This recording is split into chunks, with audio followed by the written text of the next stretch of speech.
It's the Friendly Fire Show, episode 165 for the start of December 2020. The last time we did this, the last time that we did this was like the middle of October on the precipice of now current gen, then next gen consoles. But we'll get into that in a second. I'm one of your hosts. I'm Steve from Stevivor. I'm Ben from Survivor. It was a different world back then. We were on the last gen. That was still current gen. We've made the switch to current gen is now what was then called next gen. That's how long ago it was. The then current gen, now last gen consoles are likely at EV Games because if we traded them in, we have new ones, which are current ones.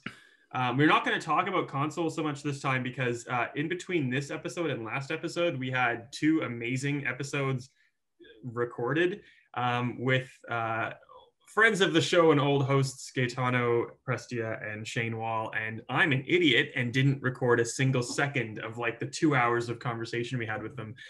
So I'm an idiot. I've apologized immensely to them, and I'm doing it again now.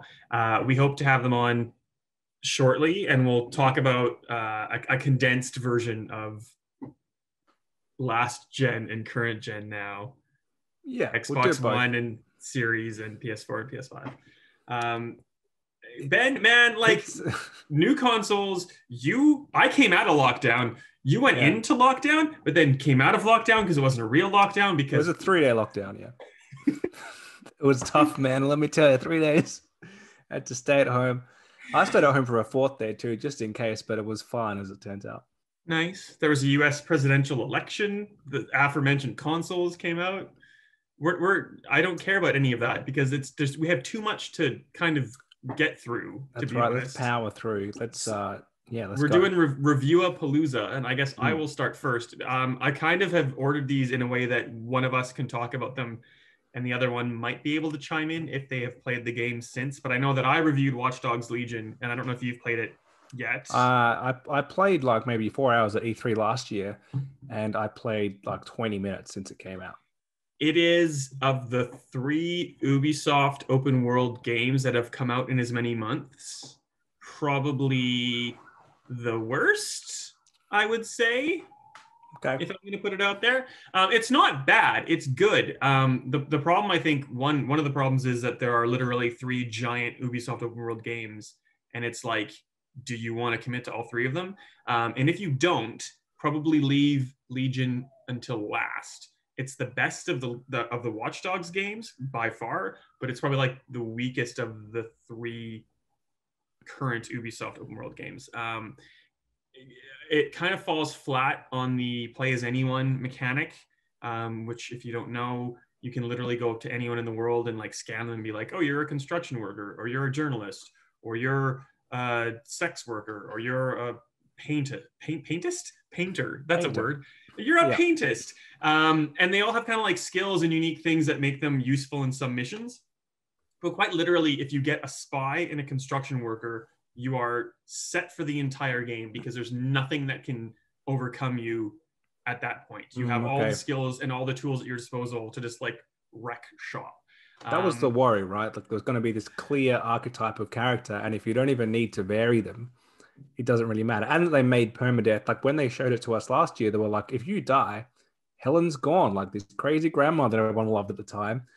If she dies, that's it. And then they kind of said, oh, that's a bit too harsh for casual players, so it's optional. And it just loses the whole point. You can turn it back on if you want the permadeath.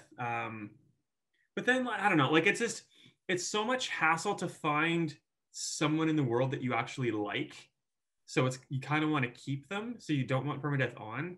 And then like constantly I would find like a good combination of like, there's some like secondary skills that you may or may not get with like a spy as an example. But then all the good combinations that I would find, it's also like, and they have flatulence. So whenever you're in a stealth mission, they'll just fart all the time and everyone will know that they're there. It's like, okay, well then they're clearly not someone that I will ever want as part of my team.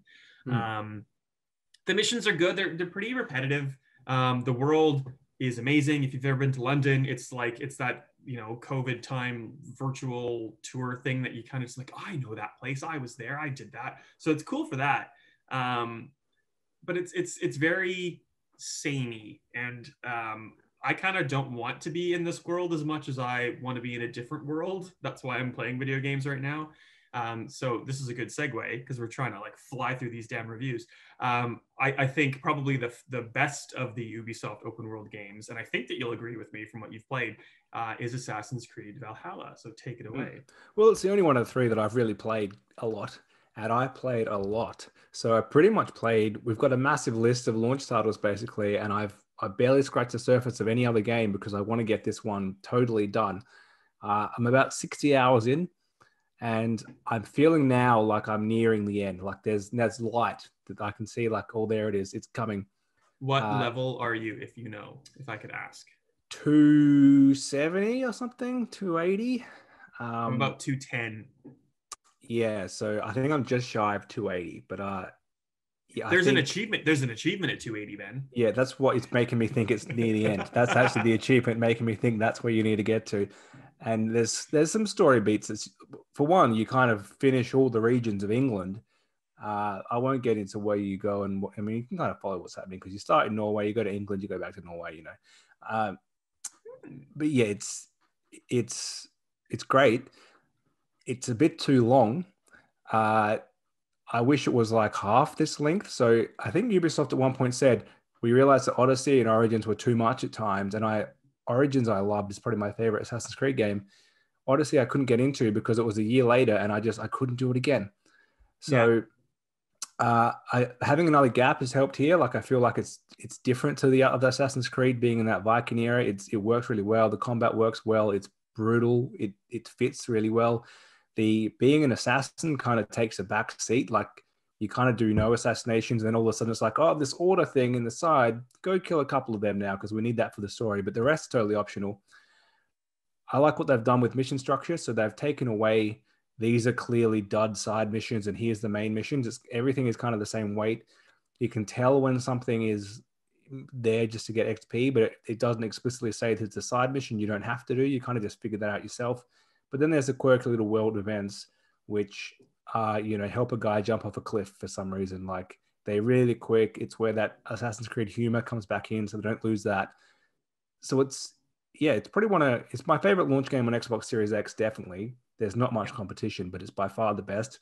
It's in contention at the moment. I haven't played Cyberpunk, but it's in contention for Game of the Year for me, I would say. Well, we've decided that that's not even counting in Stevivor's Game of the Year. So. Just like I don't think we counted Star Wars Jedi Fallen Order last year, so that's still so eligible. You follow Game Awards rules. Well, I think it's just easy because we're a Game Awards judge, Ben, as you well know. I think it's that thing of like, and also only one person on staff is playing it. I think I'm allowed to say that. It's not me, so we don't know if it's good or not, and I don't want to give it like 10 days to decide if it's good. So yeah, anyway. That's fair. I think certainly one of the best Assassin's Creed games. It's had some technical issues. So when I reviewed it, I said it runs at a great smooth frame rate.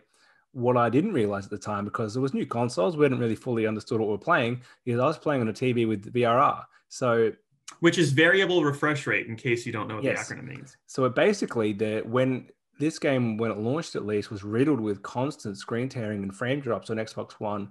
Not to just a small degree that you don't really notice it, to a degree that it really teared the screen right in the middle and was kind of distracting. And so you sort of also a variable refresh rate, kind of your screen matches that so that you don't see it. And it looks fantastic. Like it covers that up in the same way that quality upscaling means you don't really notice when something isn't 84K. That means you don't notice when it's not maintaining that pure 60. So playing it on my other TV, terrible, to the point where I almost couldn't play it. Now they've since patched it. Still bad. It's still not good enough because it still happens. So I don't have nearly as much screen tearing as I used to, though. Yeah, it's not as bad, but I'm used to, on the other TV, none. So it comes across poor, and no other games that I've only really been playing that and COD on Series X at the moment. That doesn't do that. So it's probably a case of just it's a launch title. They didn't have time to fully optimize it. They'll probably fix it again in a later patch. They went for too high resolution in a dynamic resolution situation. So it could be better. But the game itself is great. I just wish it was like 25, 30 hours shorter. Yeah. Just because there's so many things going on. I don't have time for this. I would love, from Assassin's Creed now, I want a couple of things to happen. Get rid of the modern day thing because it's pointless now. Boo.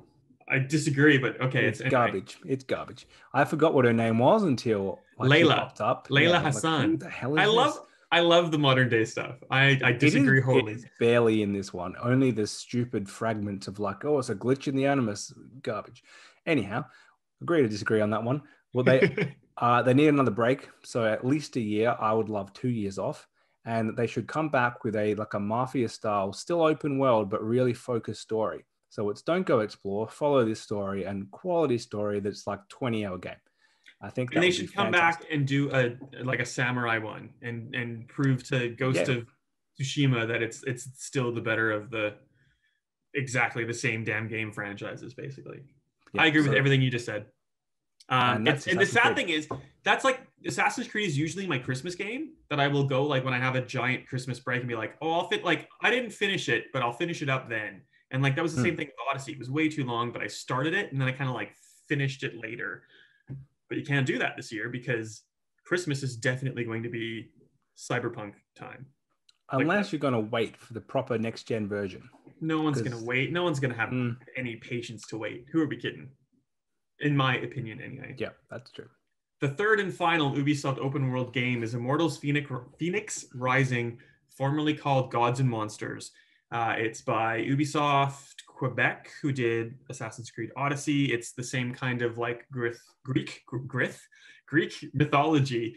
So like Zeus and Athena and Heracles and all that, all damn peeps. I really like it. It's a very cartoony kind of looking aesthetic, but it's not meant for children. It has like a wicked sense of humor.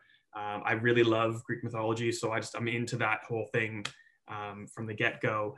And it's not like a Watch Dogs or Valhalla style game. It's more of like Breath of the Wild with Greek mythology. So you're getting to the highest thing you can find in the world. You're scouting and finding points of interest, and then you're like going to those points of interest to unlock a chest or best a puzzle or go into a vault, which is the equivalent of whatever. Shrines. Thank you, whatever Breath of the Wild things Mm-hmm. are. And it's like a map that you will slowly uncover what's going on. And in the center of the map is like the big bad that you can try to take out straight away if you really were so inclined, but you will just like basically get destroyed. Um, it's a nice variation to the Ubisoft world, open world formula that works really, really well up until you get to. It's not even the center of the map. It's like just before you get to the big bad. There's like a new area that kind of gets like tacked on, and there the entire pacing of the game just gets utterly destroyed. They introduced this new mechanic that basically just makes you frustrated and hate what's going on. So Oh, like that's good. it's really good, and then it's just like I want to bash my head against a wall, and then it gets really good again at the end. So like it's forgivable on the whole, but you will know when you get to the point that I'm talking about where you just don't want to do it, but you have to if you want to keep going. um I feel like I would like it more if it wasn't right now and I hadn't played Watch Dogs and Valhalla and then this.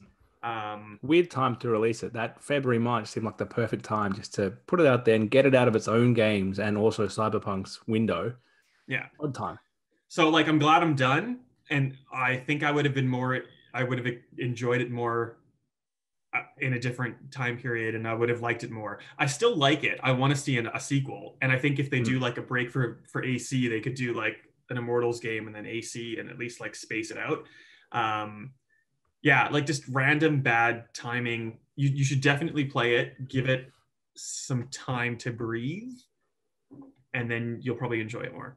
So play All right. Cyberpunk instead, and then play Valhalla. So I'll be free to Whatever I'm play talking this in about August next year once I finally get through Cyberpunk with how long that is apparently.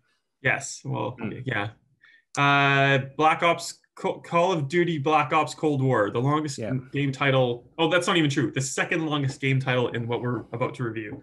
Go ahead. Long game title, but pretty good game. So this game is a weird development because it's a Treyarch game, Black Ops, obviously, but the single player was made by Raven, who have previously helped on CODs but have never been a lead developer.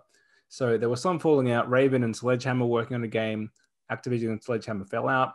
Raven took their idea to Treyarch and they've made the single player campaign, which is my favorite part of this game. I think it's really good. It's quite different.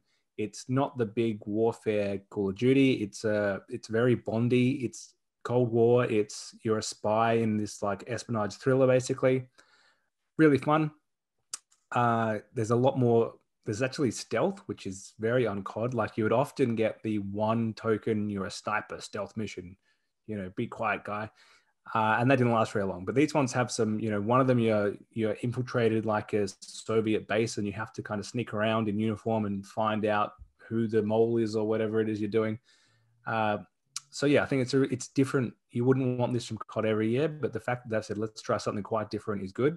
I think Raven have auditioned to be the Sledgehammer replacement as developer number 3, and they'll probably get it. We haven't seen what they can do from multiplayer, but certainly from a single player point of view, pretty strong. But Activision also has enough studios that it doesn't matter if they can't do multiplayer because they have they could split Warzone is going to become the new multiplayer that basically gets added into Call of Duty. Or do you think I'm wrong?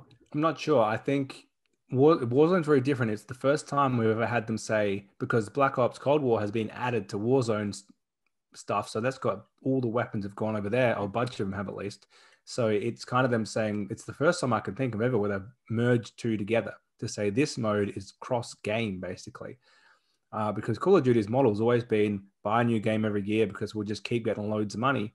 And it used to be buy the season pass too. So they've gotten rid of that. This year they've said, you know what, you don't need to buy again if you just want to play the Battle Royale. We're going to keep the old one. That's still free to play.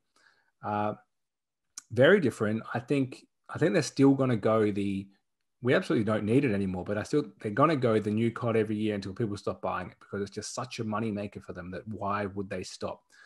So, but there is some change over there. The negative to multiplayer is, while I do like it, I don't think it's quite as good as Modern Warfare, but if you prefer the Treyarch games, you'll probably prefer it. It's a little bit quicker. There's, in most maps, except Miami, there's less camping probably than some of the Modern Warfare maps. It's just a bit more arcadey when Modern Warfare tries to be a little more Battlefield at times. Yeah. The negative is Modern Warfare, because it didn't have a season pass, but spent so long to build up all these maps. Like if you play now, you barely play the launch maps. You play like this massive list of them. And so when you come to this like 8-map game, when 2 of them or at least one of them is poor, and you kind of really don't want to play Miami ever again. And that's the one that every single like 12-year-old kid that you're playing against picks, though. Some of them are okay. There's no real big standouts that I think are great, but there's no other bad ones besides that one. I like the boat one. It feels lacking in content. Yeah, the boat one's good. The plane warehouse one, I play too much, and I feel like that's overused, but it's okay for objective modes. But yeah, I mean, I think it's good.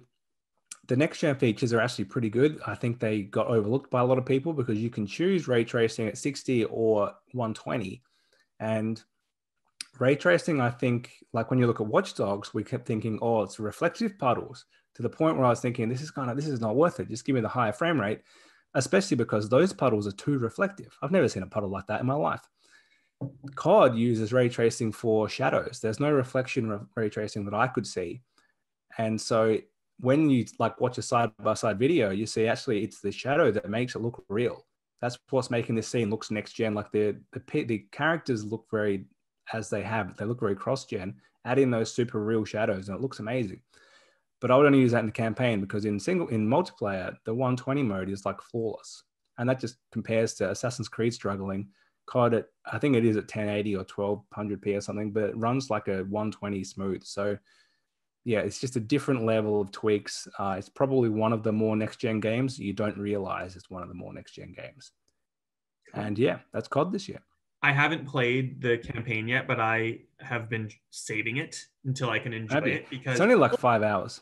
So Raven is like an unsung hero of Activision. They did Marvel Ultimate Alliance 1 and 2, like the really good ones, like way back in the day. But one of my favorite video games ever is Star Trek Voyager Elite Force, which is like a really good Star Trek game, but it's a really good shooter. And it has like, because it's Voyager and there's like the Borg and stuff. So it has like elements of stealth and shooting and stuff.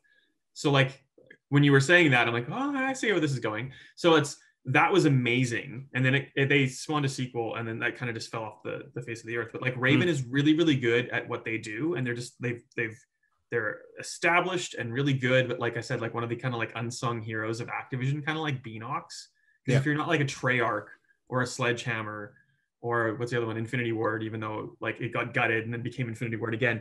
Like people don't really pay attention to you. Vicarious Visions are another one of those studios. Like there are a lot of really good studios at Activision. You just don't really think about it until it hits you across the face. Anyway, let's move on. Twin Mirror is a game that I played. It's by Don't Nod, who did Tell Me Why and Life is Strange and Life is Strange 2. The best Don't Nod game, though, still by far is The Adventures of Captain Spirit, and it's free. So if you haven't played it, start there. Definitely the weakest Don't Nod game of everything I've just mentioned. For a couple reasons, I guess. The first is that it's not an episodic game. So I'm not sure I like the episodic format as much anymore. It's weird because Tell Me Why was released in 3 episodes, but was released, to me at least, in its entirety. So I played through the entire game being like, why are these things broken up into thirds? Twin Mirror is a really, it's not short, but it's shorter than anything else that's come from Don't Nod. And it's short in a way that, like, the length isn't that bad, but like, I guess in terms of story and engagement, it kind of seems a little bit thin, if that makes sense. And the character is someone who, like, and I am not versed in any of this. I would assume that he is on the spectrum or potentially autistic, but I don't know. But coming off Tell Me Why, where they're like, this is a trans character and here's what you need to know about being a trans character and here's, you know, what they face and like this is their life and this is their plight and you should, you know, like know about this. They dance around the potential autism like it's the plague, so they never kind of commit to one thing or the other. And it's not said like this, but like the big crux of the entire story is that you play as a guy named Sam, who's an investigative journalist. He goes back to his hometown. He's basically been driven out because he's so good at investigating. He found this giant scandal at a local mine, which caused the mine to close. So like half the people that live in this town used to work at that mine and now they don't have a job. So he's kind of like disrupted the entire ecosystem of this little town. What was I saying? God. I summarized the game really well. They were dancing around his autism. Oh yeah. They dance around this autism. He tries to kind of fit into society by making this second persona that only he can see and speak to, like in his brain. And the second persona is basically like, this is how a normal person works and operates, and you should do this. And they don't say normal at all, but like it's very heavily implied that like you're doing it wrong. Here's what you should do instead to fit in. And it's uncomfortable, and it's like it's not right. And basically the entire crux of the game is like picking investigative, analytical mind or fit in and be one of the cool kids kind of mode. So it kind of just falls flat. There's not an overarching like morality lesson or anything like that. So it's like, it's not bad. It's still good. If you like Don't Nod games, you will like it, but it's not, it's the weakest of the bunch. Yeah. I will give it a miss then. Like me and Pikmin Deluxe, Pikmin 3 Deluxe. Yes. Well, you absolutely could miss this. If you played it 7 years ago, same game with some very minor changes. And when I say same, there's no remastering at all. The depths I go to review for you, Steve, I plugged in my Wii U, then I unplugged it to play the Wii U version for 5 minutes. What a disaster that was. You had to actually use the gamepad, like it won't let you play with the normal controller. And I didn't plug that in because I thought I could just, anyway. So that is why this version's better, because you can just play it with a normal controller. You don't need any add-ons. Same game though. There's a little prologue added to bring Olimar in, who was the main guy in the first Pikmin, just to kind of tie him in. He's also in Smash Bros, which is why I think they've done that, to be like, hey guys, this guy in Smash Bros was in the game like in 2002. And he was in Pikmin 3 already, but he had like a back roll. So they're just kind of giving him a bit more. That's it, basically. It looks I actually thought the Wii U version looked better. Now, I think that is my mind playing tricks on me. I think it's exactly the same. But yeah, they could have touched it up. Like, it looks like a 7-year-old game. It still plays pretty well. Like, it's a great puzzle game, I think. If you're into that type of thing, you really like it. The problem is the people who are into Pikmin have already played Pikmin. And the last one before this one came out in 2004 or 5. on console at least. I think there was a DS one too. So I'm not sure who is buying this. Like, no one is coming into Pikmin 3 Deluxe. Oh, I've never played Pikmin. I think now is the time to start. I think they just kind of lost. Like, yeah, it's a filler title for Nintendo. Like, they had nothing this year. COVID's obviously hurt them a lot more than other developers. When they're releasing here's a couple of emulated Mario games and a Hyrule game, which we didn't make, we outsourced that to someone, and then here's a Wii U game from 7 years ago, and that's their summer lineup. So I don't think that was the plan. I think this was like a July game. You've forgotten about Fitness Boxing 2, Rhythm and Blues. That's what it's called. Yeah, made it. True. Something that is absolutely not that is Spider-Man Miles Morales, which is a PS5 game that became a PS4 and 5 game, which I reviewed mostly on PS4 and then played on PS5 because I could, just for fun. And it doesn't matter if you are one of those people that can't get a PS5 right now because they're out of stock and it's really hard to get. Definitely get Miles Morales on PS4 because you can obviously move it to PS5 when you have the chance. But like it's a beautiful, well-crafted, emotionally poignant, amazing game, regardless of where you play, which is good. It obviously looks a little bit better on PS5, but that's one of those. It's the game on PS5 where you can pick between the ray tracing, 4K 30 frames, or the slightly less resolution 60 frames, and it's Spider-Man. You're swinging through the air. You should try the fancy graphical amazing mode, but you definitely should play it in 60 frames because it's just smooth as silk. It is so good. The thing that Miles Morales did for me though is kind of made me feel like I'm not a crazy fan of the DualSense because I don't want to like get a workout from using the triggers and stuff. And PS4 Miles Morales was fine, and then PS5 Miles Morales is like, it just felt weird to web sling after I'd played like 10 hours of PS4, if that makes sense. But like, if that's the only detractor, whatever. Miles is amazing.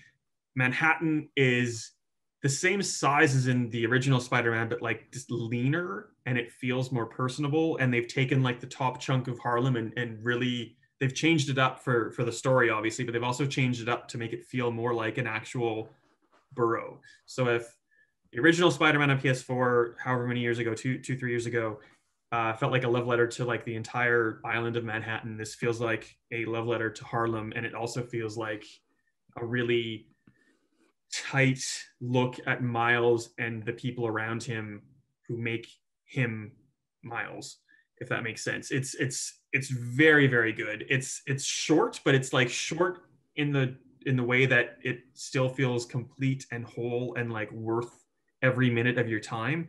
And the Ultimate Edition comes with SpiderMan Remastered, and I started playing that again until I could just move my save file from PS4 and get a platinum again. And just like starting to play SpiderMan Remastered again. Congratulations to us both. Playing SpiderMan Remastered again from scratch was kind of garbage because it has like, oh, go up to this building and synchronize this tower so then you can see all the crimes around you, and then go and do all the crime. Like there's all this busy work basically, and at the time it felt good and it felt like gamey and great, but like this seems to be an evolution of how an open world game can work. It kind of drip feeds you content so you have enough to do but you don't feel overwhelmed, and that's something I really, really appreciate. So maybe Ubisoft could play this game and see, you can go shorter and it can be better. Yeah, absolutely. You'll probably finish it in about 6 to 8 hours, and if you do the extra stuff to get 100%, you'll maybe be like 10 to 12. But that's just enough for me at this point. I'm happy with that. I'm happy with that. I do think I've overpaid because I spent $125 on this game, and now that I didn't realize, I thought in the back of my mind maybe I'll play Spider-Man Remastered again one day. I never would have, let's be honest. But so you got a platinum. I didn't know when I bought that I was going to be able to move my save over and get the platinum again. So now I definitely won't play it again. There's no reason to. So I've spent $125 on a 7-hour game. If it's great, I'm still okay with that. But I would be cautious, buying these Sony first-party games with that premium. We'll see what what the value does. If it drops in like a year and it's half that, it wouldn't surprise me. Yeah, well, so like I guess the solution to that first problem is if you're not so fussed on a platinum or seeing a game you've already played potentially on PS4 with like ray tracing and stuff. And like let's be honest, most of the city is the same. So it's not like and you're wearing a different suit, but like once you're swinging through the vines, no, swinging between the buildings, like it's the same damn game. So like you don't feel the need to have to buy the full Ultimate Edition to get both. Like you can just buy the one. The story is it's actually really good. So well, I look forward to it. The only reason I haven't played it, two reasons. One, I am saving this is my quick Christmas game, something to just enjoy over a few days. And two, Assassin's Creed is killing me. It's just so long. I don't have time to play another game. I went to Jotunheim and I'm just like, I looked around and I'm like, nah, I'm not abort. I'm just going back to normal England and I'm just going to keep going with what I'm doing. Yep. I feel like I'm not even like I've scratched the surface and I'm level 210 or whatever I said. And I just feel like I have at least the same amount of time I've spent playing that game left in that game, which sucks. Yep. Anyway, Tetris Effect Connected. I reviewed it, but you've played it too, so please. I played a little bit. So I've just played it as I've had enough of Assassin's Creed. I want to do something mindless, and that's where it's great. It's just just Tetris basically with a few little quirks, but the core game is just Tetris. And pretty graphical enhancements like particle effects. So it's like a moody Tetris in that you have like these times where it gets like the game gets vibrant and the music gets real upbeat and it's kind of tense because it gets quick and you're like, oh, like it gets you kind of really active for a Tetris game. And then 2 minutes later, it's all slow and it's smooth tones and there's quiet like seaside, sound effects. And it's a great like 15-minute burst game. I wouldn't sit there for hours and play it, but it's a great example of quick resume of like, you bring it up, you've got 20 minutes to kill, even less. That's what I've been using it for. You can tell it was made for VR, which is why Xbox didn't get it last year. And this is an old game we should mention. Yeah. It came out on PlayStation and PC and probably everything else 2 years ago. As Tetris Effect and the connected bit is because they've yes, they called it Tetris Effect Disconnected. Connected will come to other platforms, but it's an exclusive, like a timed exclusive to Series S and X. And the Connected comes from multiplayer modes, which are largely couch multiplayer modes. So we played one of those. It was just like Tetris, either co-op or competitive. It was okay. The word connect is weird because it sounds like they're bringing back Connect, but they are not. It's Connect, not Kinect. And I've played it in short bursts too, and I'm shit at Tetris, and my husband is very good at Tetris, so he's playing on like expert mode and just smashing it, and I'm playing on beginner and like scraping by, which isn't a problem until you get to the very last level of the campaign where you have to just get 90 line clears, and I can get to 88. Like I'm not that far. Like clockwork. I get to 88 and then like it gets so fast, like at about 70, but I can like scrounge maybe like 18 of 20 lines and then I can't finish it. It's driving me nuts. So I used to play it in like 15-minute bursts, but now I'm playing it in like hour and a half bursts. So like I have to beat this and I can't. That's the only problem is because you play it as that mindless, I'm just doing it game. When it gets quick on you suddenly, you're not ready to react because it's like, oh, damn it. And then you stuff it up. So that's a problem. We did try to play co-op, but then we moved to Sidebar, the Family Feud game that just came out. Actually pretty good. So if you guys want to challenge us in Family Feud, we're on for a Family Feud. I customized two of the characters and renamed them Matt and Steve. So yes. Oh, there you go. I also put that weird like cat head from the Cooper family on Matt's head now just to troll him. So I'll make sure he keeps it on. We've had enough of playing the AI. I haven't been able to find a multiplayer game. We only tried once actually. So I think you need to team up with people you know. Yeah, we had 2 people over for dinner and we made them play with us. So we were a family of 4 playing Family Feud against the AI, which was very good. If we're on the topic of games that we didn't review properly, but we're talking about them anyway, Jeopardy Playroom or something like that. It's published by Sony, but it's on everything. I'm playing it on Xbox. It basically will play, it won't live stream. It will just stream an episode of Jeopardy to your console and you use your phone as a controller and Alex will ask you a question. Oh, RIP Alex Direct. He will ask a question, and rather than like then watching the contestants buzz in and answer the question, like you get to buzz in and you can use your phone as like a dictation device. So you can just like speak your answer to it. And it's pretty good at getting what you're saying. It's better for me than Matt, probably because it was made in North America and listens to me better. But it's pretty good. Like, so you can both answer questions, and you like both, like whoever's playing can answer questions and you both get points. And it's actually pretty good. And it's pretty cheap. So if you're into those kind of game showy type games, it's actually pretty good as well. Do recommend. The other game you've been playing is Little Hope. Oh, this one takes the cake for the longest title of any game we've reviewed in this segment. The Dark Pictures Anthology Little Hope, which is by Supermassive. They are best known for Until Dawn, which is absolutely, without question, their best game to date. They followed with a crappy VR Until Dawn game on PSVR, which wasn't great. They then had Hidden Agenda and The Inpatient on PlayStation, which were both okay, but like not as good. And then like the Dark Pictures is an anthology of games. There's two now. The first was... I can't remember what it's called either, but... something about a ship. Man of Medan. There we go. Which had Sean Ashmore, or the other Ashmore, if it wasn't Sean. Who's the D-grade celebrity in this one? The dude from Meet the Millers. God, what's his name? Oh, okay. And he was in School of Comedy, and I really, really like him. Will Poulter. Okay. Something like that. It's pretty good. Like it's that thing of so it's based in a town near Salem, if not Salem. It's been a while then. So there's like the whole witch trials element into it. And there's some timey-wimey shenanigans.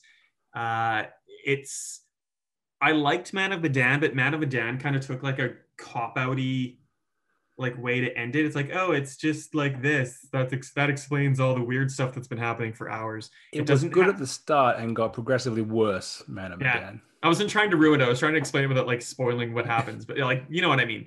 Not Man of Medan, Little Hope doesn't have like that kind of hokey element. And even Until Dawn, like the end of it, Until Dawn was like, oh, that came out of left field. But I think that was still the best of all of their games.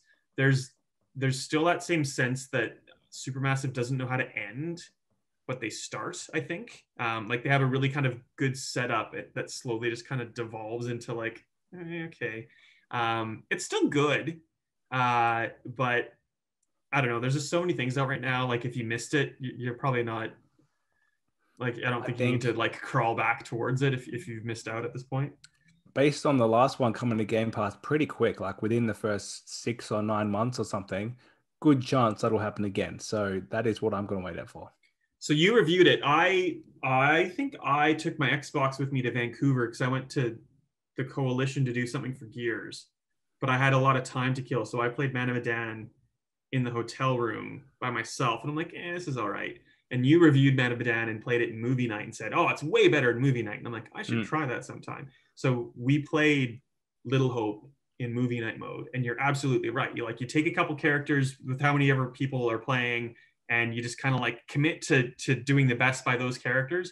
And it's more enjoyable because there's that element of like, oh, you picked that. Like, why would you pick A? You should have picked B. Like, there's no way that would have ever been a thing. And like, there's fun to be had in those kind of arguments, I guess, with your people. So yeah, if you can play it in a group, you definitely should. And almost like to the point of the more people that you have to like take a character each, the better. The downside, I guess, is that it's not really movie night. It takes longer than a movie night would take. So like you need a like a 6-7 hour time commitment to do it. You're playing so, like, part of it and then another part next week, basically. Yeah, and then like getting the guy who owns the game not to finish it because you need to just wait and hold. Yeah, well, that's where it works well on Game Pass because you probably won't. You're not that invested. It's just a game which is there. So yeah, that is why I think it will be there pretty soon. Ben, we did it. We got through the reviews. Well, we didn't. So on the website, there's also reviews for Demon's Souls, Hyrule Warriors, Age of Calamity, We refreshed Devil May Cry 5. We refreshed There's Tactics. We reviewed Yakuza Like a Dragon and Dirt 5, and I probably missed some. It's been like 2 months since we've had a podcast. Sorry, everybody. You can go read it's about those busy. games. Exactly. You should read, and I updated the site. It has a new fancy like look and feel. So go check it out and tell me what you think. I want to finish on the news bit because it's more like a preview from you, really. We've already talked about Cyberpunk 2077, which is like the only game of note out in December. Is there anything else to say about that game at this point? Not really, except fingers crossed it launches, because I think until it gets here, we don't know for sure. No, they're not going to delay it, but we don't have it. Well, it was like 2 weeks before it was supposed to come out the last time it got delayed. Now we're officially, at the time of recording, a week out. And like I said, we have a copy on PC that we're currently reviewing that we can't talk about, which is easy because I'm not playing. It's the console version I'm interested in, because it sounds, I mean, that's the one printed on disc. So it went gold, then it got delayed. Going gold means there's a final version of it. It's printed on disc, ready for sale. Very rare for something to be delayed after that, which suggests that the version on the disc, if you were to play it without updating it, is going to be bad or even doesn't work. So I'm very interested to see an actual version in the wild on console, especially like a base Xbox One. Is that going to be able to run this game? I don't know. And the thing that annoys me the most, probably not, is the answer to your question. The thing that annoys me the absolute most is that CD Projekt Red put out the post today, I think. I have no idea what day it is anymore. It's still 2020. Everything's a mess. That like, oh, definitely everybody's going to get this game early. We're aggressively going to like pull Let's Plays. We're going to pull live streams. We're going to try to preserve this game until launch day so no one gets spoiled, which leads me to believe that if we're talking about like review copies and console copies, like they're going to get to consumers before CD Projekt Red will dare put a console review code in someone's inbox, which makes me think that they're not very confident about how the console version is going to work. And that's complete speculation, but I think it's pretty good I think speculation. you're on the money. I think the delay at that point means there's some serious issues with the version on the disc. They can probably fix it in the day one patch. I think it's going to run pretty rough. And I think we've already seen the comparisons of like, this is a last gen game. They're stressing that. This is a last gen game that we know you're going to play on your current gen console, but the real current gen game with ray tracing and that's going to run at the proper frame rate, that's not coming for a while, probably at least 6 months. I'm thinking maybe 12 months. If you weren't desperately wanting to play now, there's some merit in waiting, I think, to play the proper game when it comes out. I think it will work a lot better. But of course, like you just said, you're probably going to be spoiled. So it's do you want the best experience or do you want to go in fresh and be there when it's exciting? Kind of like if you waited to watch Mandalorian for 2 years, it might be better, but you're missing that whole Baby Yoda moment. You'd be like, what are you talking about, Baby Yoda? He's got a name now. Yeah, but he didn't when we watched it, and that's why we don't accept the name. So like do you want to be part of the moment or do you want to wait for the proper game? Yeah, I don't know. And like CD Projekt Red said they're going to put out a standalone multiplayer component, which I would imagine would look something akin to like a GTA Online. So like hold that. Get the game done first because it seems unfinished. Not that I've played it ever. That's a second set of people working on that apparently. So I don't know. Okay. It's all I hope it's not been rushed because CD Projekt Red is too scared to delay it a fourth time, I guess, is what I'm thinking at this point. I think they couldn't delay it again, but we just have to wait to see now. They've tempered expectations in the sense they've made it pretty clear it's a last-gen game. It does suck that it's a last-gen game because I remember when Gran Turismo 6, the last real Gran Turismo, ridiculously, launched on PS3 just after the PS4 came out, and that like 3 week after next gen at the time it launched, it felt very last gen. It was like, this isn't impressive. And I do feel like that's going to happen again. So we'll see. Yeah, well, the answer to that is play on a powerful PC, but you can't even buy one of these. So are we allowed to say that we had to be loaned a PC to play it on a fancy new card because you can't even buy them? I think that's the end of probably what you can say, but yeah, like I think we can talk about the specs of the PC next week when I know that we can. But yeah, they would. I think I can say what you have. I'll say this: I'm not reviewing the game, and I have a PC with an RTX 2070 Super. So Not make good of enough. that, which is like it's not a 30 something, but it's a pretty high end But you PC. can't buy a 30 something. I couldn't anyway because I have all these new consoles, so I have no money. But if I did and I wanted to buy one of those, you can't buy one. Exactly. So basically, you got to play this on your Xbox One or your PS4, But unless you were lucky enough to buy new hardware. The specs of Cyberpunk 2077 say you don't need anything, at least in my case, beyond a Super 2070. So I don't know either. Like, this could just be making sure people have the like entirely best experience, or it could be symptomatic of something else. And since I haven't played this game, I don't know.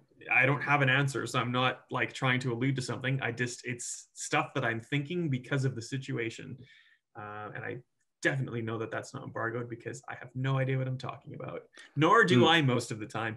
Something that I haven't got to try out, but I've been approved for because I just decided to see if I could, is the Australian XCloud Preview program.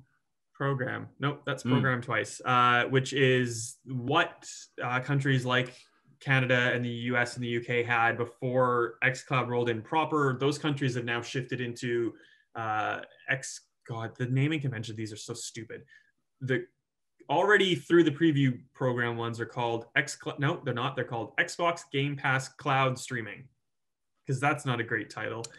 We're not in that. We're in XCloud Preview program, which means we have a different set of games to try. It's not on OS at all this time. It's only on Android. You have an Android phone. I haven't used it. This is why you can't play it. I can.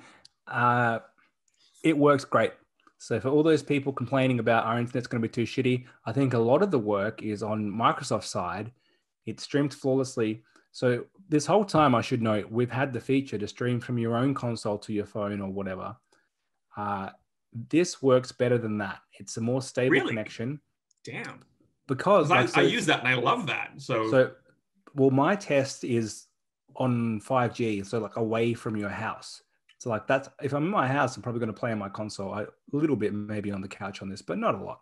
So that's my comparison, because I think having to upload your own console and then get it to your phone like remotely is much harder than just streaming straight from Microsoft's amazing servers. So that works better. If you're on your home Wi-Fi network, pretty similar. Yeah. So I think my phone was bouncing 4G to 5G, but either way, it was fine. There was never any disruption. It works pretty well. It's not full frame rate. So like Forza Horizon 4, I've just gotten used to like a perfect 60 frames 4K on Xbox Series X.